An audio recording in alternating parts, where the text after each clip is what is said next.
Assalamualaikum warahmatullahi wabarakatuh. Kembali berjumpa lagi bersama kami Nawakisna Podcast. Bergerak, bertumbuh dan berkembang. Nah, untuk kali ini kami mendatangkan narasumber yang berbeda dari sebelumnya, ya. Kita berjumpa dengan Umi Rohmin, SPD, ya. Beliau ini adalah salah satu pejuang awal di PAUD An-Nawa Khazinatul Ulum yang berdiri sejak tahun 2015 sampai sekarang ini. Nah, banyak banyak komentar-komentar tentang beliau ini. Jadi dari wali murid, dari anak-anak itu melihat Umi Rohmin ini adalah sesuatu yang sangat istimewa. Beliau ini menjadi guru idola gitu ya. Jadi makanya kami tertarik untuk mengundang di Nawakisna Podcast ini. Nah, selamat pagi Umi Rohmin. Selamat pagi Neng Hilwa, terima kasih kesempatannya untuk bisa hadir di sini. Ya, gimana kabarnya? Alhamdulillah baik. Nah, gini Umi, kami pengen belajar banyak dari Umi Rohmin. Kami melihat bahwasanya Umi Rohmin itu adalah guru yang paling wow gitu ya. Karena saya sendiri, kemudian ada orang tua melihat bahwasanya Umi Rohmin itu menjadi guru itu bisa seutuhnya gitu loh. Kita melihat dari Umi Rohmin ketika bersama anak-anak yang usia sangat kecil sekali 3 sampai 4 tahun, yang mana anak-anak di usia itu sangat ribet sekali ya. Dan tentunya tidak mudah gitu. Kami melihat itu kasih sayang Umi Rohmin bagaimana ketika ingusnya keluar langsung dielap, terus kemudian menangani ketika ngompol, terus kemudian ketika nangis-nangis, batuk sampai muntah. Nah itu kami melihat Umi Rohmin itu betul-betul menjadi guru yang seutuhnya, tidak hanya sekedar pekerjaan semata tapi betul-betul melaksanakan dengan hati. Nah, kami ingin tahu apa sih motivasinya, bagaimana sih guru bisa menerapkan guru yang seperti itu, profesi yang memang betul-betul dijalankan dari hati, dari jiwa seperti itu. Gimana Umi? Sebenarnya semua orang bisa jadi guru yang ideal ya. Itu pun saya juga masih dalam proses belajar juga. Jadi ya masih banyak kesalahan yang harus kita perbaiki. Yang terpenting untuk menjadi guru pertama memang harus terus belajar. Jadi untuk saya sendiri itu tiap mau tidur pasti membaca buku itu penting. Jadi itu yang sering dihilangkan dari seorang guru kayaknya saya. Rata-rata guru sekarang hanya mengejar gimana ya nanti masuk P3K atau nanti bisa ASN dan sebagainya. Administrasinya dikejar dan sebagainya. Tapi lupa apa tugas seorang guru itu. Pertama, karena kita memang harus mengajar, kita tidak boleh menghilangkan apa yang namanya belajar. Jadi sampai sekarang pun ada istilahnya wiridan juga ya, wiridan sebelum tidur harus baca buku. Karena dari baca buku itu terus saya akhirnya introspeksi diri, saya kurang ini, terus saya terapkan. Kebetulan kenapa saya memilih menjadi guru PAUD, karena memang dari awal saya suka anak-anak, itu kuncinya. Jadi pekerjaan apapun, gaji sebesar apapun misalnya, tapi kalau kita tidak mengerjakan dengan rasa cinta, itu hasilnya tetap beda. Iya, betul. Jadi dari situ karena saya memang menyukai dunia anak-anak, terus sempat juga ada buku yang sudah bertahun-tahun saya baca sampai sekarang pun, kadang yang namanya manusia ya Neng ya. Kadang ada rasa down, ada rasa jenuh, ada satu buku yang membuat saya selalu semangat. Saya harus begini. Itu Toto Chan. Nah, buku Toto Chan itu dari saya di pondok. Nah, di pondok baca itu terus ternyata dunia anak-anak itu kompleks banget ya. Terus cara mengajarnya memang di Jepang itu beda ya kalau di buku itu ya. Di Indonesia masih jarang. Jadi memahami anak secara utuh, secara memang kita tidak di posisi orang dewasa, kita juga harus memposisikan di dunia anak-anak itu masih jarang sekali. Nah, dari situ saya memang bertekad untuk menjadi guru untuk anak usia dini gitu. Ya, jadi gitu ya teman-teman. Pertama harus tidak berhenti belajar, kemudian diimbangi dengan rasa cinta sehingga kita secapek apapun, sesumpek apapun, serumit apapun, tapi ketika kita bisa melakukannya dengan mencintai, maka segala sesuatunya akan mudah seperti itu. Kemudian yang kedua, Umi, untuk mengajar anak usia dini itu kan tidak mudah ya. Kita harus harus memerankan beberapa peran untuk memasuki karakter anak. Misalkan dari karakter anak sendiri ada yang suka nangis, terus kemudian ada yang hiperaktif, yang loncat meja, loncat kursi, kemudian ada yang memang pendiam, nggak mau. Nah, itu sebagai guru otomatis kan kita memerankan peran itu tidak hanya sebagai guru saja, kita juga harus jadi pelawak yang bisa membuat anak-anak tertawa, kita juga bisa menjadi teman mereka sehingga dia bisa leluasa untuk bercerita. Terus kemudian kita juga bisa menjadi ibu yang mana usia 3-4 tahun ini masih masih sangat terikat sekali dengan ibunya, sehingga di sekolah pun kita juga harus bisa menjadi ibu mereka. Nah, itu gimana Umi untuk bisa memasuki karakter mereka di usia anak-anak itu? Yang pertama, tentunya kita sebagai guru jangan terlalu berekspektasi yang tinggi dulu, Diku ya pertama. Guru ya. Seringkali kita pengennya ngajar itu anaknya duduk, anteng, mendengarkan, menjawab, gitu kan. Terus bisa semua. Nah, itu ekspektasi seorang guru. Padahal kita ada di dunia anak-anak di mana memang masih dunia eksplor, masih penasarannya sangat tinggi. Jadi kita juga harus memposisikan diri kita sebagai guru ya di dunia anak-anak juga. Loh, kenapa kok anak ini masih suka lari-lari? Kenapa anak ini suka melempar-lempar mainan misalnya? Itu pasti ada alasannya. Jangan dikit-dikit dilarang. Rata-rata kan betul. Itu loh mainannya jangan dibuang-buang. Padahal mungkin dia baru mengeksplor. Itu pertama. Bisa kita kasih tahu pelan-pelan dengan kita memposisikan sebagai anak-anak. Oh, mungkin memang rasa penasarannya masih tinggi dan sebagainya. Itu. Jadi pertama memang ekspektasi kita sebagai guru jangan terlalu tinggi. Jangan harap anak-anak segitu terus duduk anteng, diam, terus kita bicara harus didengarkan, tidak bisa. Memang harus diposisikan. Kita harus memposisikan di dunia anak-anak itu. Terus selanjutnya kita harus pintar-pintar membaca situasi. Seringnya kita itu lengah. Yang penting anak sudah duduk, kita sudah aman. Padahal kadang anak duduk itu kadang ada rasa takut dan sebagainya. Jadi harus pintar-pintar baca situasi. Oh, anak ini kok itu ya masih lari-lari ya, kira-kira kenapa? Oh, ternyata kita sebagai guru belum menyampaikan SOP-nya ketika di dalam kelas harus bagaimana. Ada yang terlewat begitu.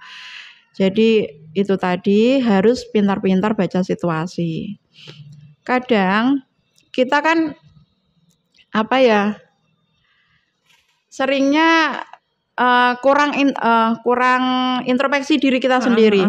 Oh, kira-kira kayaknya udah siap lah ini ya, pembelajaran sudah saya siapkan begini-begini.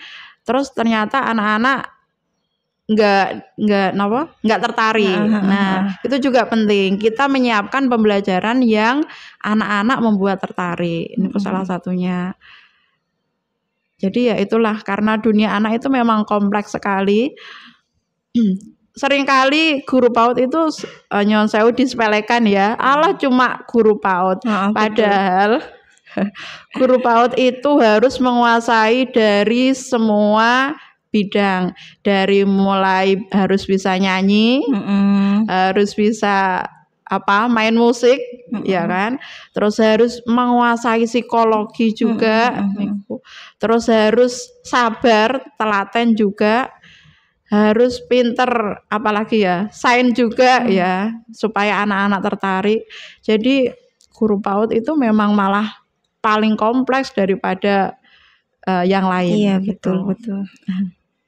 Ya, jadi itu teman-teman poin kedua, ekspektasi seorang guru itu jangan terlalu tinggi ya. Yang penting itu anak itu nyaman dengan kita, dia berkembang sesuai dengan usianya, seperti itu. Kemudian selalu introspeksi diri sebagai seorang guru. Kira-kira apa sih yang kurang untuk anak-anak saya? Bagaimana anak-anak bisa ceria ketika saya mengajar kepada mereka, kurang lebihnya seperti itu.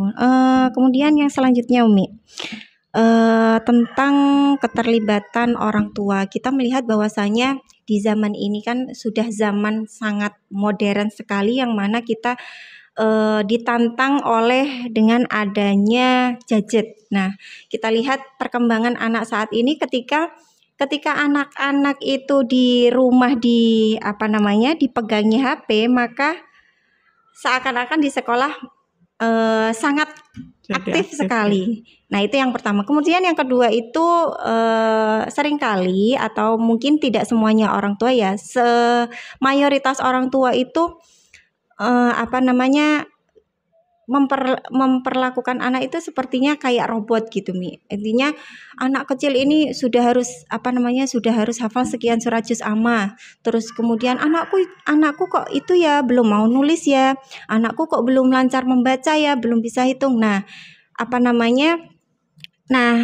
jadi melihat orang tua seperti itu kayaknya perlu ya untuk meminimalisir pola pikir menuntut anak sudah pintar di usia dini itu bagaimana Umi, sehingga anak-anak itu dia tidak terlalu beban, dia nyaman dengan dunianya di usianya, itu bagaimana? Mungkin keterlibatan orang tua. Untuk masalah gadget memang masalah yang serius itu sebenarnya ya. Jadi saya pengalaman ini ya, saya mengajar dari tahun 2015 itu dari awal anak-anak nggak terlalu aktif, tapi semakin hari semakin tahun sampai tahun sekarang itu aktifnya itu tambah aktif, maksudnya bukan aktif beraktivitas gitu ya. Jadi pola tingkahnya itu Masya Allah luar biasa. Kami lihat mungkin saja di rumah karena lama pakai gadget, akhirnya ketika lepas dari gadget ada kesempatan untuk lari dan sebagainya di sekolahan, akhirnya bebas tanpa ada penghalang gitu. Jadi lari-lariannya itu biasanya 1 kali lipat jadi 2 kali lipat. Itu memang gadget pengaruhnya besar sekali. Terus bagaimana agar anak kita nggak kecanduan gadget? Nah, pertama, kenapa kok sampai kecanduan? Tentunya orang tua juga terlibat. Terus gimana? Apakah nggak boleh megang HP? Karena zaman sekarang nggak mungkin nggak megang HP itu nggak mungkin. Iya, nggak mungkin. Iya. Terus kadang walaupun nggak megang HP, tapi temennya megang HP, akhirnya kepengen. Nah, tentunya kita harus menyiasati itu tadi. Misalnya mengasih batas waktu untuk, kalau bisa untuk usia balita sampai 2-3 tahun jangan sama sekali nggih. Karena usia segitu kan belum bisa diarahkan, belum mengenal waktu. Jadi kalau bisa enggak sama sekali, tapi ketika 3 tahun ke atas misalnya bisa kita batasi. Misalnya boleh main HP tapi cuma 5 menit saja misalnya. Dan ketika 5 menit sudah terlewat, kita memang harus tegas. Walaupun anak itu nangis dan sebagainya, memang kita harus tegas itu untuk gadget. Terus tadi masalah orang tua yang jadi robot anak. Ya. Saya pernah menyampaikan dulu kepada orang tua, kenapa orang tua itu kalau membelajari anak lebih suka emosi. Pasti berakhir marah-marah. Iya betul. Iya, gitu Mungkin seperti itu.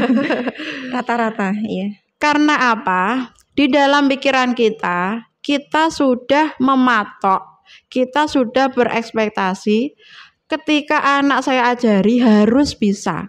Mosok gini aja nggak bisa gitu kan. Di otak kita, di otak orang tua itu pikirannya. Jadinya berakhir ketika anaknya belum mampu, belum konsentrasi, belum bisa, akhirnya kita berakhir marah-marah. Itu karena dari pola pikir kita, ekspektasi kita terlalu tinggi. Akhirnya ketika anak belum mampu mengejar, kita berakhir marah-marah. Jadi harus bagaimana?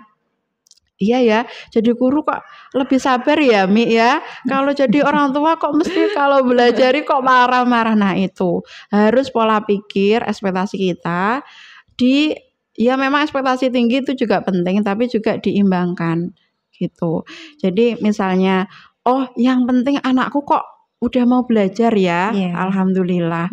Kok akhirnya belum bisa atau belum mampu, disemangati. Oh nggak apa-apa, nggak bisa nggak apa-apa, tapi besok belajar lagi ya. Itu. Yang penting senang belajar dulu. Rata-rata gitu, Neng. Terusnya anak-anak orang tua kalau dipelajari di rumah itu pasti berakhir nangis, Mi. Loh, lah diapain di kebun gitu. Jadi ekspektasi kita mengajari anak itu harus yang penting anak suka belajar dulu. Terus perlu diketahui bahwa kecerdasan anak-anak itu macam-macam gitu para orang tua. Jadi jangan mematok anak pinter itu anak yang sudah bisa membaca, anak yang sudah bisa menulis, anak yang sudah bisa pinter bahasa Inggris, bahasa Arab dan sebagainya. Betul. Nah, padahal kecerdasan anak-anak niku itu banyak sekali. Jadi ada yang namanya kecerdasan kinestetik. Kinestetik itu ya geraknya aktif sekali. Jadi jika para orang tua anaknya kok aktif sekali, oh mungkin anak kalian itu kecerdasannya kinestetik. Mungkin nanti besar jadi atlet mungkin ya. Terus ada kecerdasan musikal, ada kecerdasan bahasa, interpersonal, intrapersonal, jadi macam-macam. Jadi tidak hanya melulu cepat bisa membaca IQ aja, ya betul. Tapi juga emotional quotient dan kecerdasan religi misalnya itu juga ada. Terakhir Umi, sebelum pesan dan harapan, mungkin bisa membagikan tips pengasuhan anak di era sekarang. Gimana? Mungkin sekelumit tips-tips aja. Yang penting satu ya, kita mengasih contoh yang baik, itu aja. Jadi kalau kita cuma bisa menasehati, tidak memberi contoh, itu juga pastinya kurang efektif. Seperti di kelas juga, ini anak-anak di KB Anawa kelas 1, KB Anawa ini sudah mulai aktif bawa bekal buah, Neng. Jadi berlomba-lomba bawa buah gitu. Karena apa? Saya sebagai guru tiap hari saya juga bawa bekal buah. Jadi saya tidak menasihati teman-teman besok bawa bekal buah ya, tidak. Saya sebagai guru juga memberi contoh membawa bekal buah dan saya tunjukkan ke anak-anak, teman-teman ini loh, aku hari ini juga bawa buah, pisang dan jeruk. Tadi ada yang gini, Umi bekalku sama nih sama Umi. Nah akhirnya itu tadi karena dari sebuah contoh maka akan lebih terakar ke anak. Itu pertama. Kedua, jangan terlalu berekspektasi tinggi. Karena apa?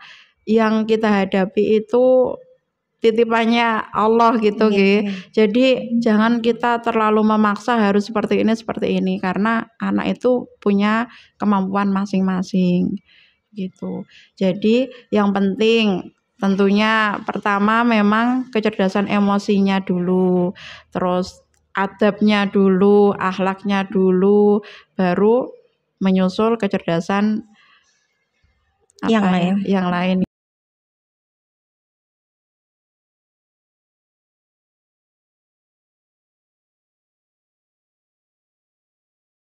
Terakhir Umi mungkin ada pesan juga untuk para guru dan juga para orang tua sebelum kita tutup pertemuan kali ini. Silakan untuk sebagai guru, apalagi guru PAUD, jangan sampai pesimis atau mungkin diremehkan ya, cuma guru PAUD, jangan sampai seperti itu. Karena kita itu guru yang paling berharga dan guru paling menguasai banyak ilmu malah. Jadi harus pede, itu yang penting. Terus jangan sampai berhenti belajar, apalagi yang kita hadapi itu adalah anak-anak dengan masalah yang lebih kompleks. Jadi jangan berhenti baca buku, itu yang penting. Terus jadilah guru yang memang tidak sekedar mengajar. Jadi dari rumah kita niati dengan cinta bahwa yang kita temui ini adalah bukan sekedar murid, tapi memang anak kita yang harus kita didik menjadi lebih baik lagi, begitu. Untuk sebagai orang tua ya, pendidikan anak usia dini itu ibaratnya memang ada yang mengibaratkan seperti bambu, Neng. Oh gitu. Ya, bambu itu bambu Cina, aku juga belum pernah ke Cina ya. Cuma katanya bambu Cina itu memang tumbuhnya sangat lama. Jadi setahun, 2 tahun, 3 tahun, 4 tahun itu belum tumbuh. Masih kecil terus. Mungkin kalau kita menanam mangga itu sudah besar, sudah berbuah. Tapi untuk bambu Cina ini tadi itu tumbuhnya sangat lama, tidak terlihat, hampir tidak terlihat. Karena apa? Yang tumbuh duluan itu adalah akarnya. Jadi akarnya memang harus diperkuat dulu. Nah, karena tumbuhan bambu ini memang tumbuhnya paling lama sampai berpuluh-puluh tahun, kuat. Jadi anak usia dini juga seperti itu. Mungkin kita mengasuh, terus kita melihat anakku sekolah kok gitu-gitu aja ya, setahun, 2 tahun, 3 tahun di sekolah PAUD kok gitu aja, nggak ada bekasnya misalnya, belum bisa apa-apa.